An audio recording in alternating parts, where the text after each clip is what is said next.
In this video, I'll show you how to download your app from Google AI Studio. Right now, I'm inside the Build section in AI Studio.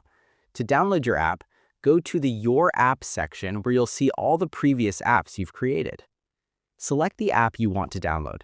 Let's say I want to download this Iron Pulse Gym, a gym website I created recently. To download your app or website, go to the Code section. Here you'll see all the code files that your app or website contains. You'll notice a download option that says Download as .zip file. Simply click on it, and within a single click, a zip file for your website will be downloaded.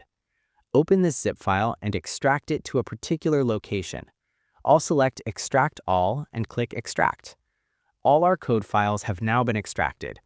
You can either run these files locally or deploy your website or app on platforms such as Vercel or using a custom domain. That's all for this video. If you want to know how to run apps created on Google AI Studio locally, simply click on the video appearing on your screen.